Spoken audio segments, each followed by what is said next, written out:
In the quiet resort of Elenite, on Bulgaria's Black Sea coast, rain began to fall early in the morning.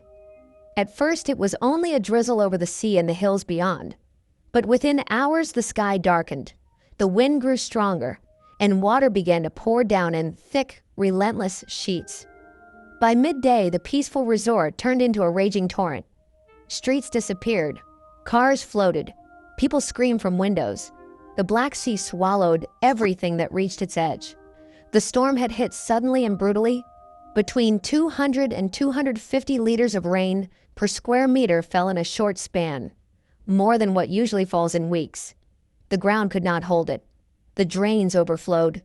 The ravines that cut through the town filled up and exploded into rivers. Water surged down roads and through courtyards, carrying with it mud, rocks, and pieces of buildings.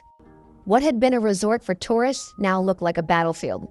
In the chaos, tragedy struck. Interior Minister Daniel Medov confirmed the first death, a man trapped in a basement when the floodwaters burst through. Later, the news grew worse.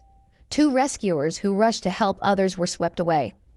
One was a border police officer, the other a tractor driver who had volunteered. They were among the first to arrive and the first to fall. The water kept rising, hotels were flooded, cars were dragged into the sea. The main street in Elenite turned into a brown swirling river. Tourists tried to climb onto rooftops. Others waited in darkness as power lines snapped and electricity went out across the resort. Rescue teams were stretched thin. Fire brigades from nearby Pomori and Nesebar raced in, their trucks battling through knee-deep water. 10 fire engines were deployed across the region. Divers and amphibious vehicles came from Varna. Even the army joined the effort, sending 2 Navy boats to search for trapped residents. In one hotel, 3 Polish tourists were rescued from their flooded rooms. 6 women were pulled to safety from submerged buildings. But the work was slow. Roads were blocked by mud and debris. Many areas were still unreachable. Teams could only move when the current eased. Authorities warned that heavy rain could continue for another 24 hours, and more floods could follow.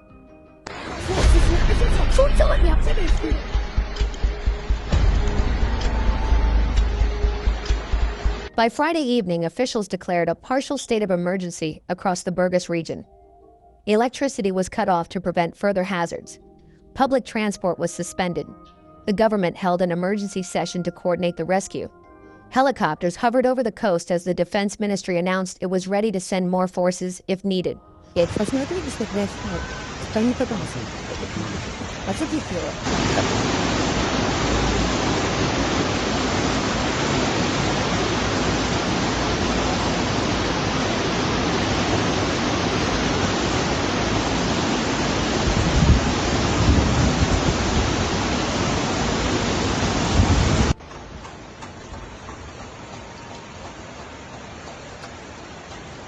Then came more grim news.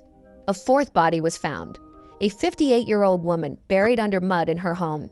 Her husband, who had returned from Russia, reported her missing. Police said she likely died when the floodwaters tore through their house. As rescue crews searched for more victims, questions began to surface. Environmental groups had been warning for years that Bulgaria's Black Sea coast was being overdeveloped. Hotels, roads, and complexes built on land that once absorbed floodwater. Many of these structures stood directly in old riverbeds and dry ravines. When the storm hit, those ravines became death traps.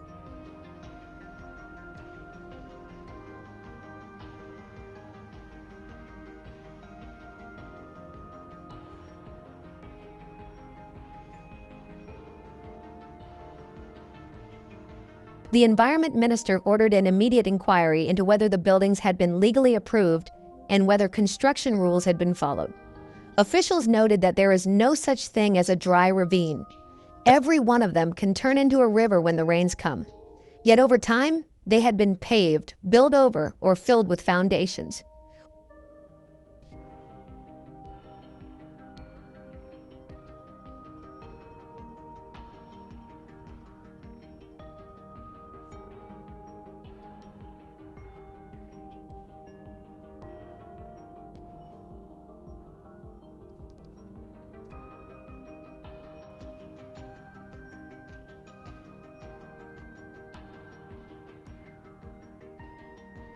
Local activists were blunt. They blamed years of neglect and corruption that allowed developers to ignore safety zones. They said nature had given its warning many times, but nobody listened. Now the result was in front of everyone: streets destroyed, families missing, lives lost. The scene in Elenite was heartbreaking. Cars lay overturned in the sand. Entire sections of walls had been ripped away.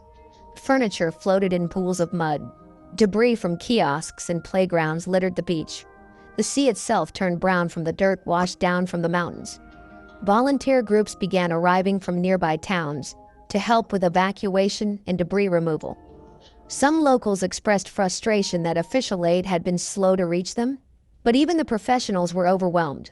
One rescuer described the situation as a maze of flooded streets and collapsing structures, where every move was a risk.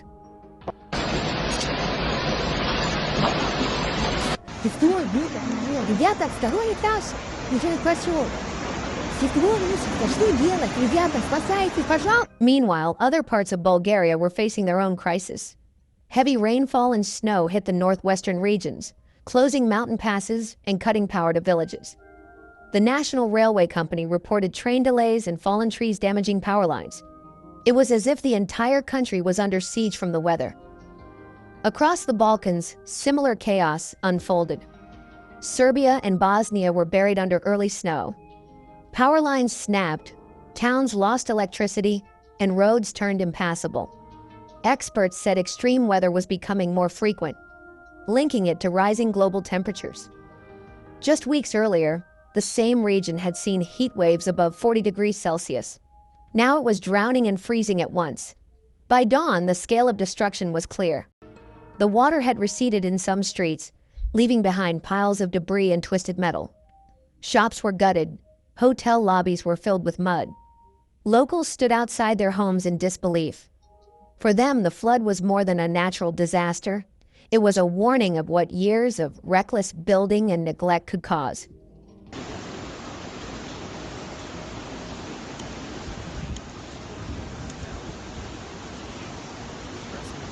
Authorities promised full investigations and tighter rules on construction. But for the families who lost loved ones, promises offered little comfort. They had watched the sea turn violent, the rain turn deadly, and the land beneath them collapse. The tragedy at Bulgaria's Black Sea resort was more than a story of nature's fury. It was a reminder of how fragile life along the coast had become.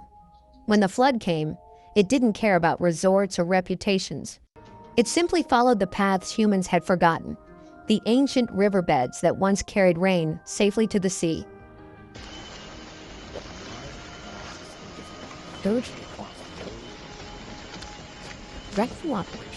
As the cleanup began, the people of Elenite faced a long road ahead.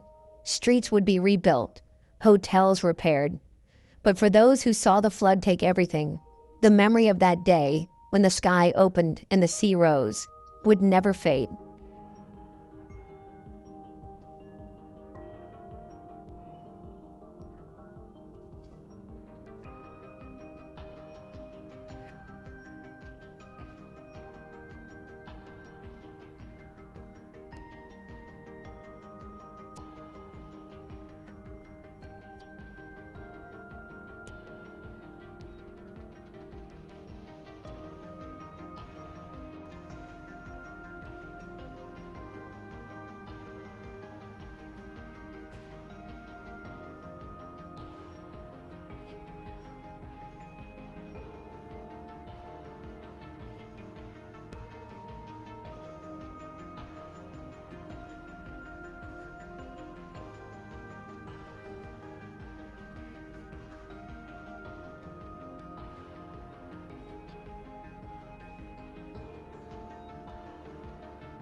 That's all for today. Don't forget to like and subscribe for more clear and calm reports on extreme weather events. Hit the bell icon so you never miss an update. Please note that some footage in this video is for illustrative purposes and may not depict the exact events described. Thank you for watching and stay safe.